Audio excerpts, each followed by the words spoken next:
Hello and welcome to Sticky from the Inside, the employee engagement podcast that looks at how to build stickier, competition-smashing, consistently successful organisations from the inside out. I'm your host, Andy Goram, and I'm on a mission to help more businesses turn the lights on behind the eyes of their employees, light the fires within them, and create tons more success for everyone.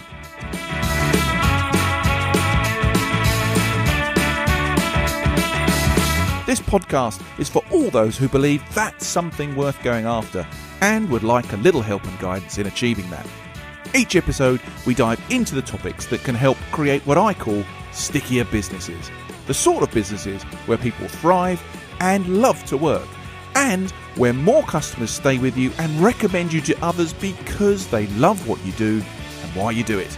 So, if you want to take the tricky out of being sticky, listen on. Okay then, today we are venturing back into the territories of leadership, but a place today where traditional norms are being challenged, new paths are being forged, and the power of equality is leading the way.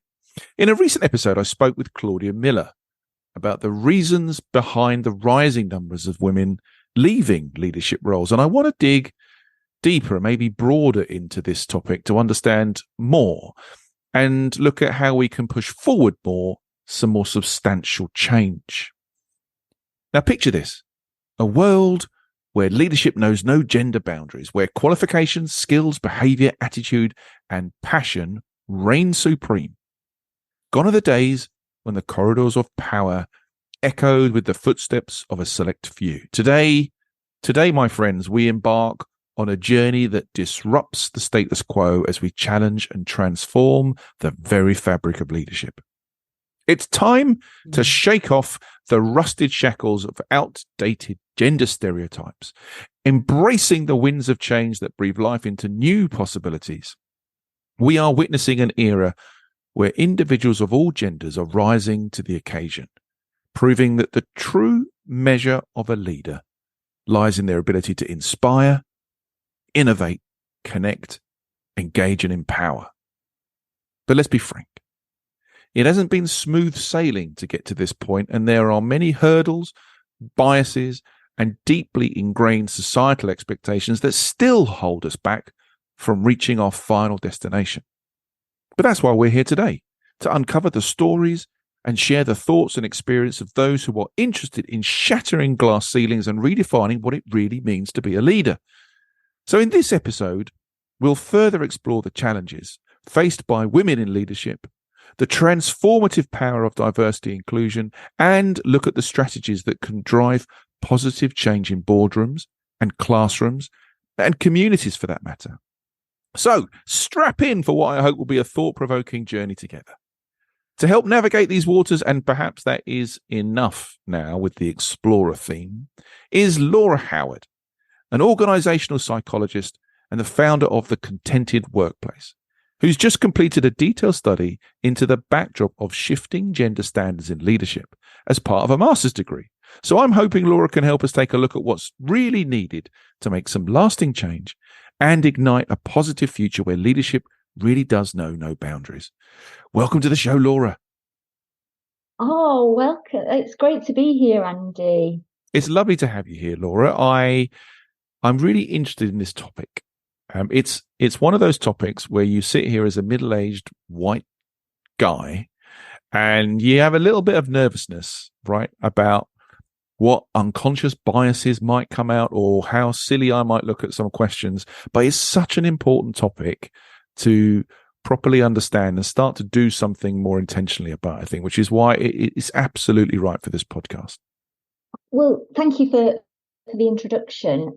There's really no need to be nervous for several reasons, but just by opening up this conversation and having some awareness of where your leadership lies and some of the qualities that you bring to leadership within your own lived experience is a brilliant place to start. 100%. So look, I'm really excited to get into this. But before we start, just do us a little favor, Laura, just for me and for the audience. give us a little bit of information about your background, what you've been up to, what you're focusing on now. Just tell us your story. Brilliant. So I live in Derbyshire with my family, and I've had a 20-year plus career across business organisations, helping global companies to grow and thrive. Mm-hmm. So that's taken me all around the world and led to me progressing to senior leader level throughout my most recent employment.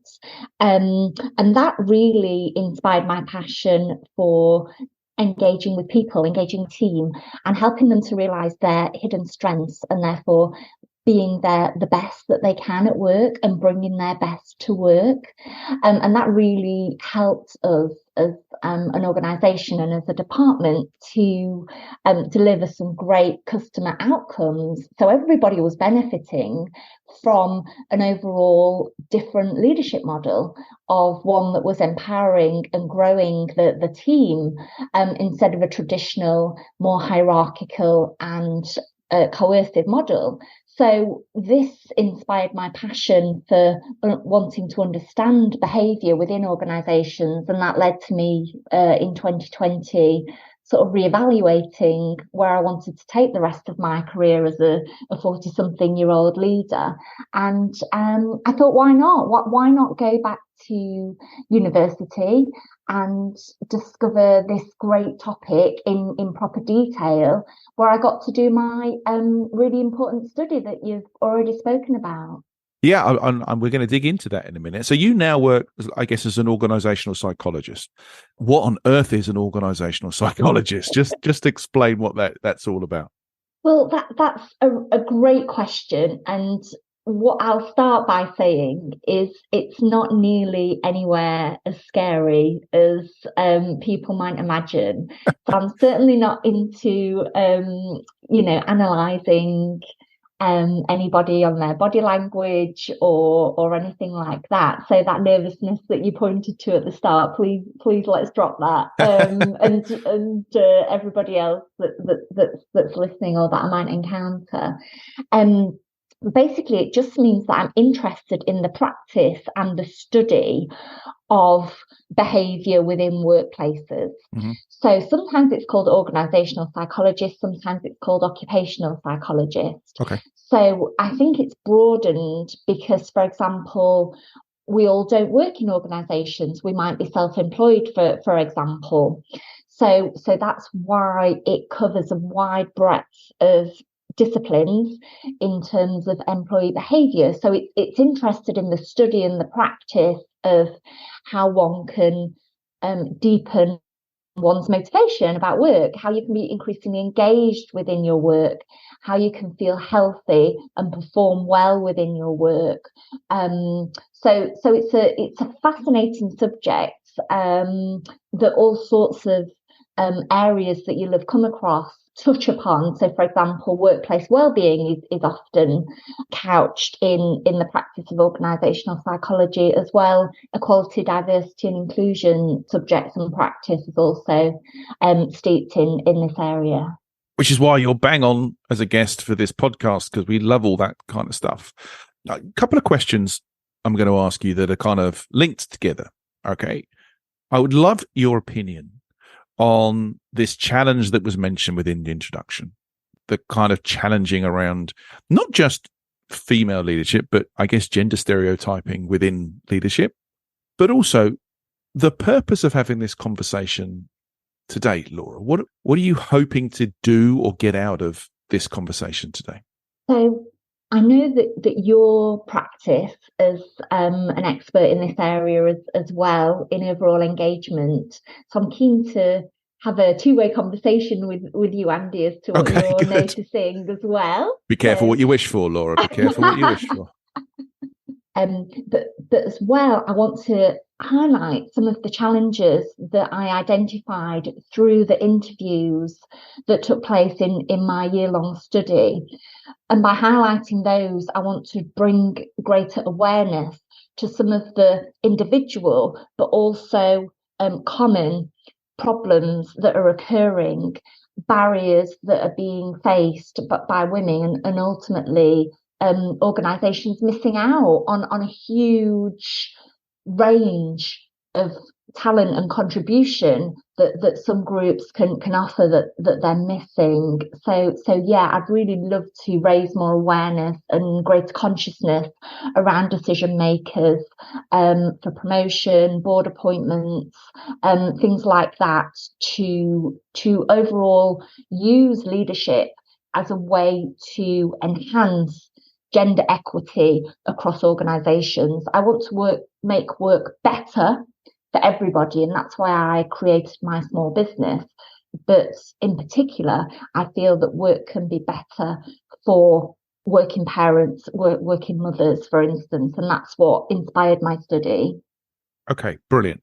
And let's, I hope, shine a light on some of this stuff and make some connections for people. I'm sure some of the things you're going to share will resonate with some of the listeners, and hopefully they will not feel alone or isolated, and can hear about what can be done to sort of move forward, and maybe even they can contribute their own examples of ways they've moved forward and broken through some of these barriers that you speak of. You just mentioned the stimulus for your research. So take me back to the beginning. Where did it come from? Where was the moment you went, yep, that's the topic I want to research, and actually let's clarify what that topic is?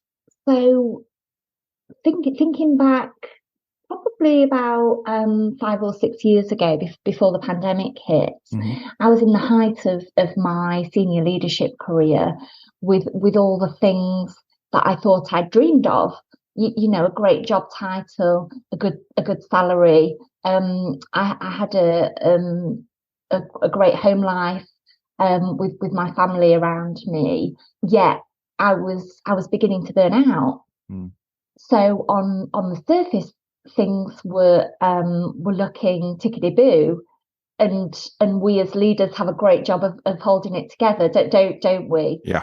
But I sort of started to see the signs that were edging towards those sort of burnout signals. What were they, Laura? What were you noticing? Yeah, so I mean, these are deeply individual, aren't they? Of course they so are. I don't want to say that this would happen to any of us, but for me, it was, I think, increasing anxiety going into significant meetings. Whereas in my younger days, I would have taken all this in my stride and been much more relaxed. Yeah. So what that indicated to me was that there were too many balls in the air simultaneously. And this is something that I've uncovered within my study, is that generally as senior women leaders, we want to do great work, and therefore we put in 110% all of the time. So for example, and I use this example when I'm doing workshops, I say, think about preparing a shopping list. Conversely, think about going into the boardroom to deliver a big pitch, for instance. Would you put in the same effort and impetus to both activities? And the answer, hopefully, is no, because, you know, the shops are open, depending where you live, pretty much 24 hours a day now. So if you forget something, you know, it's not the end of the world. Nobody's going to starve. And similarly, if you're preparing a big piece of work for a board meeting, you know, you will have a lead time to it. You will think about the things that you can control on the day, the technology or the research and the stats, for example. But all those things that you and I discuss now sound really logical, but they were spiraling. You know, that overthinking, that overworking was on overdrive. Yeah. So I knew that I was trying to be all things to all people, and ultimately the only loser in that was myself, whilst everybody else was achieving their goals. Yeah, it's hard, isn't it? Those things can be entirely debilitating and seemingly come out of nowhere. And so when we think about your study, I mean, just for formality, what was the title of your study? So the title is My Femininity Fit to Be Authentic? Senior Women's Accounts of Workplace Authenticity. Okay. Do you want And me to unpick that a bit? yeah, because that's wow, that's a big old topic there. So yeah, give us the sort of the background to what it was that you were trying to get to find out more about with that title. Yeah. So spurred on by my own lived experience, I wanted to hear and understand how other women had risen and how they felt that they could be themselves wholly, partially, or not at all within their workplace environment. It's really interesting, isn't it? Because the word authenticity is thrown around today almost willy-nilly, like, you've got to be authentic. There's a question, and I had a guest on the podcast who asked this question previously. It's like, do we really want you to be your authentic self, or do we want you to fit into some other category? I mean, that's quite a big question. Yeah, absolutely. And that was part of the question that I was attempting to answer during my study. So I'll take a sidestep in, I'll define authenticity as the definition that I used within my study. Yep. And this is about embodying one's values, yep, whereby they're exhibited and shared transparently, and undergoing transparent and open decision making as well. So it's not about sharing a photograph of your cat on LinkedIn, for example, which some might consider authentic, and of course you can do that. There's nothing wrong with it'll that. Probably get you a load. It'll probably get you a load more likes than a lot of my content, that's for sure. But hey, what's a like? That's where I'm going wrong, Andy. You and me both. Maybe. But it's, as I say, it's about those types of behaviours but therein lies the problem, because of course we can only embody what we perceive to be our version of authentic. I'm having a chat with you here today. You can see my daughter's Lego in the background. I'm being very open about some of my work experience, but you still might consider me partially or inauthentic, because it's a two-way street, right? Right. So we can only hold that perception of ourselves and hold it lightly, because the other person, it could be a mismatch. So ultimately, that's one of the challenges, and that's where some of the complexities and biases come around women in the workplace, because following deregulation of the financial services industry in the 1970s, that's when flexible, what we call knowledge work, office based work came about for women, and this is where we saw an upsurge of both genders in the workplace. But still, from the hang-ups of that period, if you describe an ideal leader, often one might conjure up an image of an ideal leader, and that is most probably likely to be a white senior male. So at the heart of this research, I'm interested to understand, what were the common problems? What were the things you saw most frequently faced by the women that you were interviewing? But I think it's easy to get caught up in the doom and gloom of all these things, right? I'm equally interested to understand what the lessons are that we can learn, what the path is for the future. What were some of the methods, strategies that people use to overcome some of these barriers? And how do we go on to sort of challenge the norm you've just described going forwards? Can you talk us through the research in that sort of manner? Yeah, absolutely, I can. So I interviewed 10 senior women leaders. Some were in larger corporate organisations, and some had their own small to medium sized company. So that and that was important to me, because I wanted to show a cross section of experiences, and it was in their own words. So part of the process is to carry out what we call semi-structured interviews. So I have a guide to lead me with my interview questions, but of course, if other topics come up, much like the podcast, I Right. guess, Yeah. Andy. Yeah. If other topics come up, it's important that that person has space to explore them fully. Mm-hmm. So, for example, some of the common problems were unsurprisingly discrimination based. So, for example, everyone in my study was anonymised, and to obviously protect the confidentiality of respondents. So, a person that is named Caroline in my study, she was promised a promotion, and she was on that trajectory. But unrelated, she announced that she was expecting her first child. And going into that meeting where she anticipated that the outcome was she would be given the scope and terms and everything of her next promotion, they said to her, you won't be receiving it right now. Instead, you will be receiving it when you come back from maternity leave. So with the conversation couched in those words, she was left with no uncertain terms that the two were extricably linked in terms of her proposed pathway to promotion and to her becoming announcing that she'd become pregnant. So another example of discrimination was, for example, a senior female colleague who'd gone to negotiate a contract. So she had another person with her who was a junior male colleague, but the person from the other organisation who was negotiating firmly put the woman in the role of taking the notes and bringing the tea to the meeting. And she had to, of course, politely, because they were negotiating with this person, correct the gentleman in that she was a senior negotiator.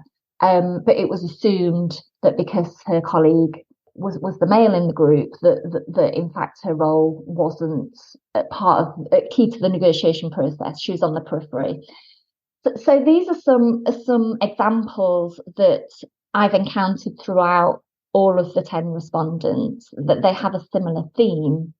But equally, these were often experienced, particularly in the early career of the individual. And so you talk about ways to tackle this, ways to evolve. What I noticed was as the women began to experiment and become more secure, more self-assured about the types of activities that they were doing, the types of feedback that they were doing, their confidence grew. They felt less of an imposter. They felt more capable to challenge some of these behaviours that they were experiencing. But sadly, why I included this women who have created their own SMEs is a lot of women felt that they couldn't grow into this security of the role with time, with maturity, and ultimately they parted ways with their corporate organisation and created their own small and medium-sized business where they felt they could be wholly themselves and experience greater well-being, balance and authenticity using that. So yeah, I'm going to pause there because I know I've been talking a lot, Andy, and you might want to come back to me on some points there. I'm just listening. I mean, the sample size we're dealing with here it's a small sample size, right? But I suspect the things that you've talked about in some quite in-depth qualitative research here will be seen, resonating, echoed by women across the workplace, right? And look, I don't want to, again, sound like it's all negative because I guess things are changing, but that's easy for me to say as a white middle-aged male. Things are changing because we say things are changing. What's actually happening out there, it's still a very, very long way to go. That sample size, do you think it represents the working community at large, Laura? What's your view on that? So you're absolutely right to point to the small sample size, and the reason it says women's accounts in the title is because I'm not generating statistical results. It's about a depth of understanding, and as a psychologist, as a researcher, you go into a study with your eyes 100%. fully open. About that type of thing. So that's why it's important to caveat my answer by saying it's not intended to be a generalizable study. No. But equally, anecdotal evidence, anecdotal stories are very important as practitioners. 100%. I'm looking to you because we're in a similar space, aren't we, Andy? So it's the stories that resonate with people on whatever the topics we're talking about here or in our practices. People being able to see themselves in a situation, resonate with a thing that has happened, or a skill that is being explained or explored. It's the stories and examples that help us as humans get to grips with what we're really talking about, and work out whether it's a thing for us and that we buy in or resonate, or it has an impact on us, or it doesn't. There is that connection piece, which is where stories are so important, which I guess in my limited understanding of what a business or occupational psychologist does, I asked the question about the sample size because this is about in-depth understanding of the stories and impacts that your group have been through, which is not to sort of say, oh, we surveyed 1,000 women and 67% said this and 75% said this. This is about trying to get those transferable experiences understood and used to better understand the situation, to better understand the challenges that people are facing and the impact of those challenges, and how hopefully people have found ways to overcome them. Yeah, thank you for those reflections. And it's exactly right that the impact was something that I wanted to show on my survey. So I'll just come back to that momentarily, if you let me, Andy. So I can't say how commonplace statistically the women's stories are across the UK, let's say, but I can say that I hear common examples and similarities across women that I, for example, deliver executive coaching to, or I deliver other training and facilitation workshops to.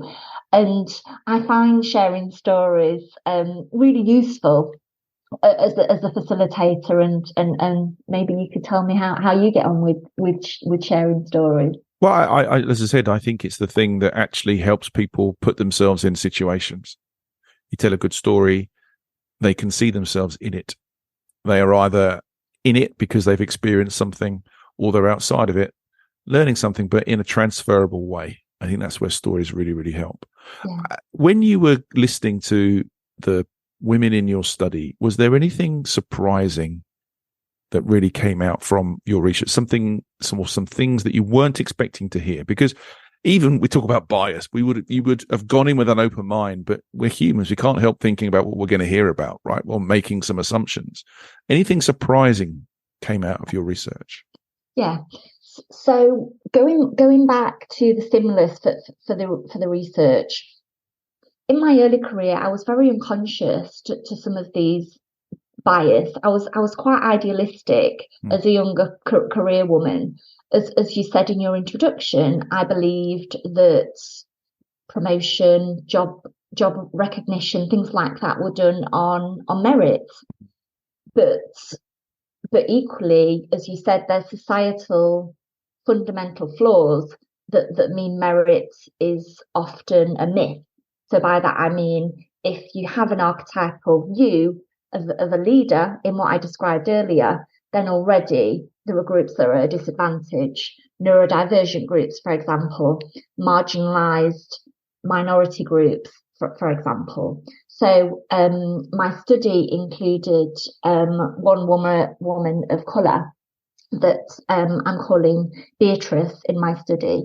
And Beatrice is a deeply committed professional senior solicitor. Yet when she went for job interviews in her earlier career, she was asked if she could speak English. Dear me.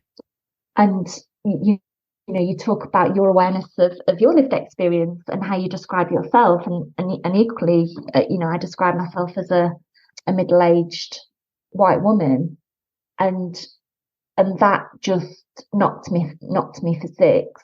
Sure. That someone, regardless of origin, could be spoken to like that in a job interview.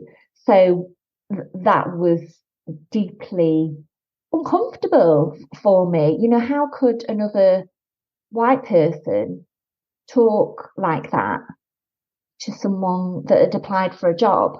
But that's, you talk about that nervousness for your good self. Let's get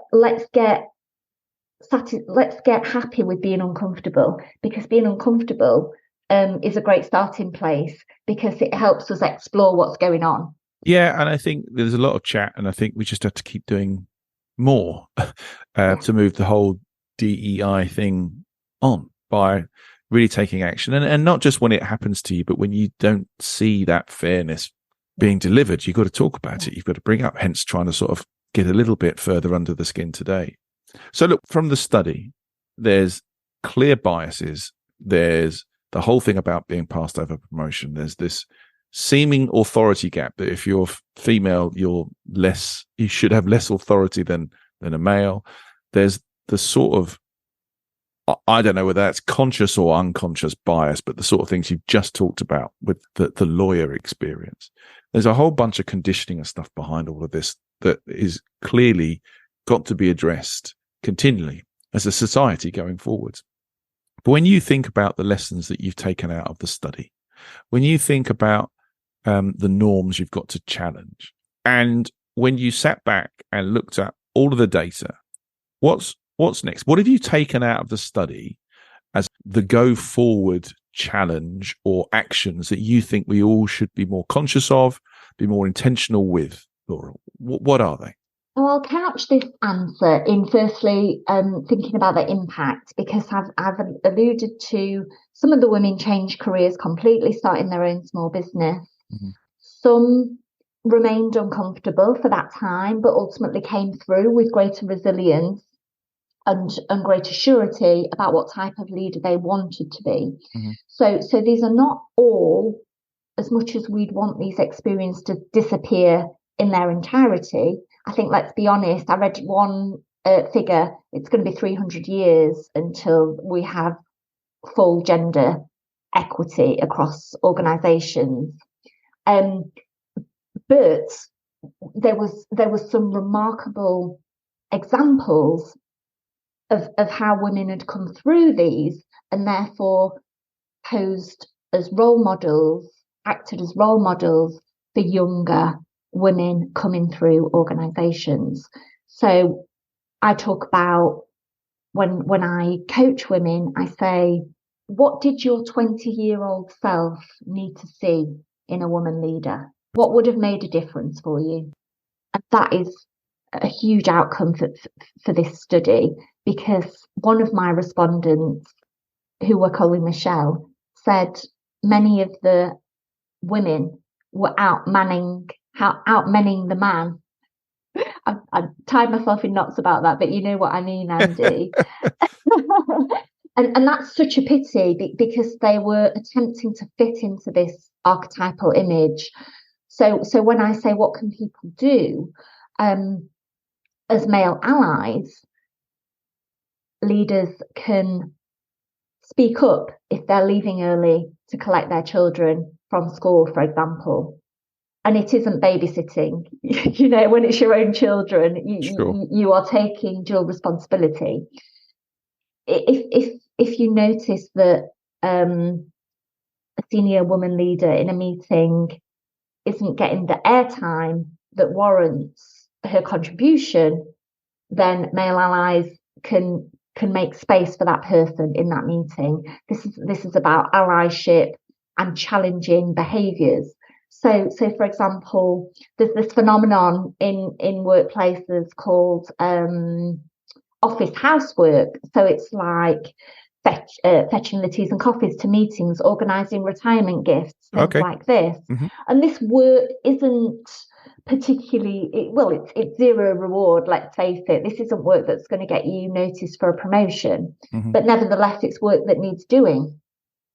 And if, for example, a male leader were to notice that this is happening, being passed on to the females regularly, challenge that. How can we share this more equitably across the organisation, for example? So there's a hell of a lot that organisations can do in their microcosms. But also, if you're part of a trade body, for example, or a membership organisation where you can cascade some of these practices, some of these messages, apply for awards, for example. This is a way to influence the greater societal matters. There are some fantastic books if men are interested. And I would urge you to consider. You've mentioned one by Mary Ann Seagart, The Authority Gap, and the other one is by Laura Bates, Fix the System, Not the Women. So get your algorithms working to suggest these books for you, because there are some remarkable titles out there to really help raise continued awareness of this. And when organisations are designing jobs, there's inherent bias often in job descriptions. Think about the word gravitas, or influence, or networking.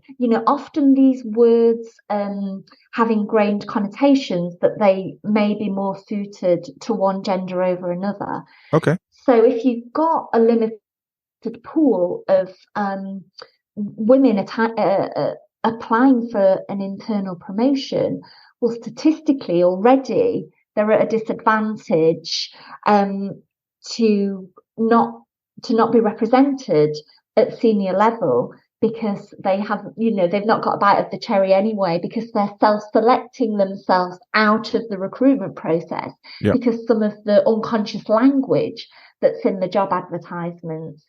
So start small.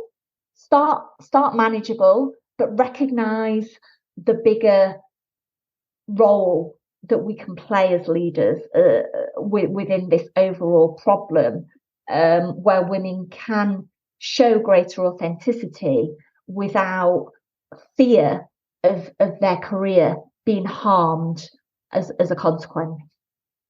So what's next with this research now, Laura? Is it done and now it's about practice and spreading the word, or are you looking to kind of do some further work? Tell me. So I've been invited to submit the research as a paper, a journal article, to the British Psychological Society's dedicated journal to coaching practice. Oh, well, congratulations. Thank you. I've still got to get the manuscript. It's quite a heavy editorial process. So at some stage next year, it'll be cascaded to a greater audience. I also have a number of slots in my diary to do free keynote speaking slots, because I'm so committed to this research, to cascading it. So I do that at least 3 times a year. So I'm talking to a lot of women's staff networks, but also ally and EDI networks to deliver my findings and help many organisations reflect on how they can change and be better equipped to deal with some of these challenges.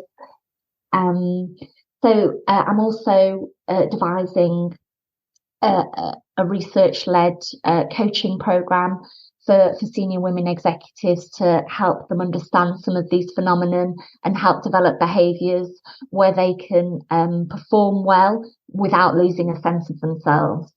I mean, that's so important, isn't it? So important. So lots to do with the research then. I mean, we've covered quite a breadth of things today, and I'd just like to sort of consolidate and summarize the things that you've talked about and the advice that you've given or the lessons that you've learned. So I have this little area of the show called Sticky Notes, Laura. It's lazy. It's just me getting you to summarize the whole of the episode, really, in a form that we can just fit on 3 little sticky notes. So thinking about everything that you've covered and learnt through this exercise, what would you leave the listeners with in terms of your 3 sticky notes, Laura? My sticky note number 1 is pressure to be yourself when you're establishing a senior career can be terrifying. So overcome this by gradually trying out more intuitive behaviors. We are evolving as humans, so don't give yourself a hard time if it takes a while to connect with your natural self. I'll do note number 2, shall I? Yeah, please. I'm on a roll, Andy. This speaks to what I said earlier. Consider what you needed to see and hear as a younger version of yourself.